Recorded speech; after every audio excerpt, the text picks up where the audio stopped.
captures something real, and the mathematics of it are genuinely striking.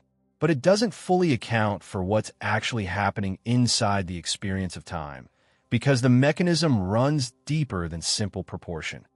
The more complete explanation involves memory, novelty, and the way your brain decides how much happened during any given period.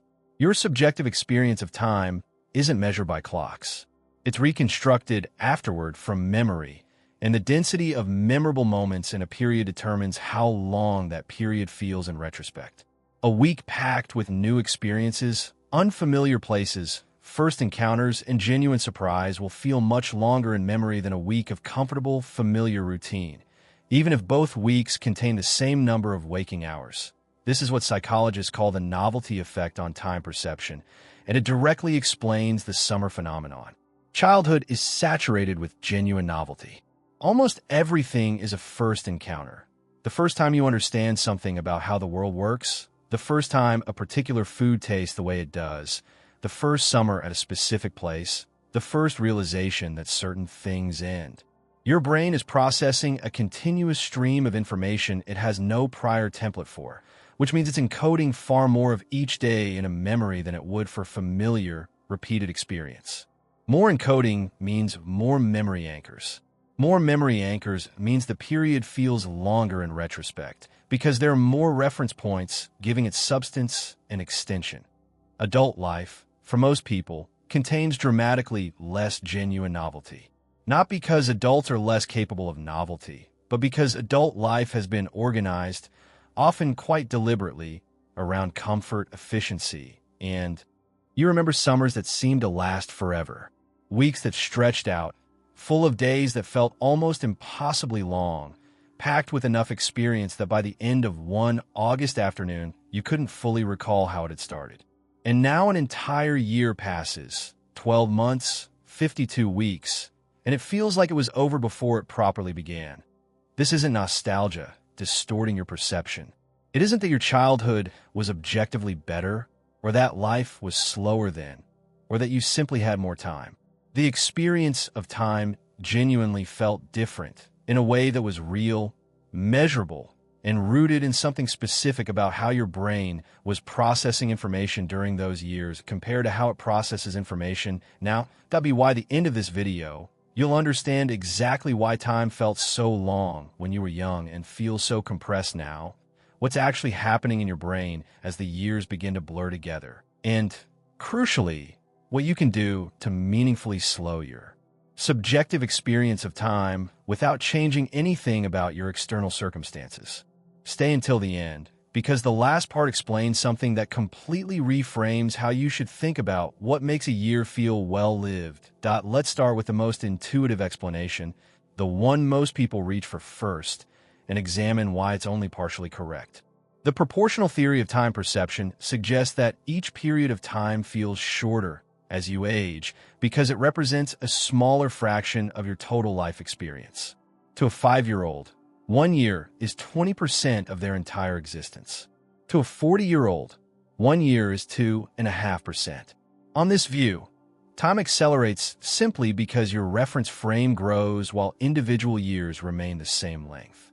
This predictability. You wake up in the same place, follow established routines, commute through familiar routes, engage in work that uses established skills, spend time with people you know well in contexts you've been in hundreds of times. All of this is comfortable. Much of it is genuinely good.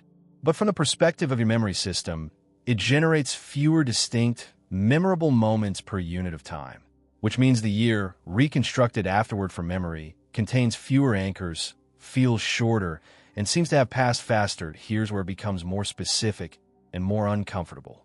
Research on autobiographical memory shows that the subjective compression of time in adulthood isn't distributed evenly across life periods. There's a well-documented phenomenon called the reminiscence bump, the finding that people disproportionately remember events from roughly ages 15 to 30, the period in life that contains the highest density of genuine firsts.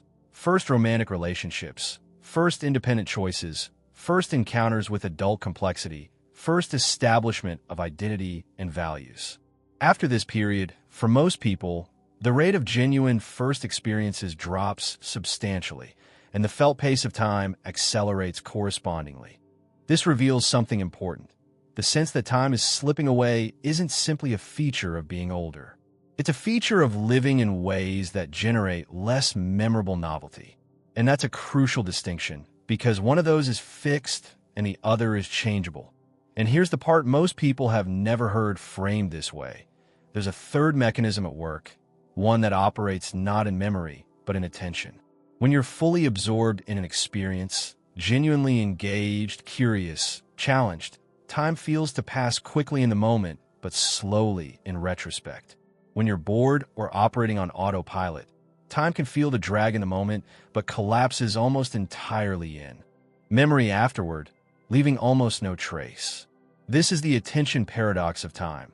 The moments that feel fastest while they're happening often leave the most memory residue, while the moments that feel slowest, the waiting, the habitual, the automatic, leave almost nothing.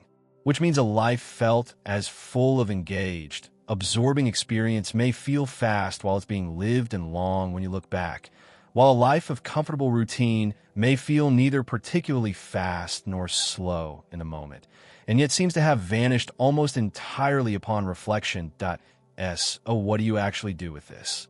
The research points in a specific direction, deliberately increasing the density of genuinely new experiences, not necessarily dramatic or expensive ones, but experiences that require your brain to process information without an established template, is the most reliable way to extend your subjective experience of time. This means taking a different route, trying something you've never tried, going somewhere unfamiliar, learning something that genuinely challenges you, having a conversation about something you've never discussed before. None of these require extraordinary circumstances. All of them work through the same mechanism. They generate memory anchors that give a period of time texture and length in retrospect. Second, pay deliberate attention during experiences rather than moving through them on autopilot. Attention and memory encoding are tightly linked. Moments you're genuinely present for are more likely to be encoded as distinct, accessible memories. The same experience, lived attentively and lived distractedly, will feel different in retrospect because one of them generated more of the anchor points that give time its felt length. Third, periodically revisit what you've experienced deliberately.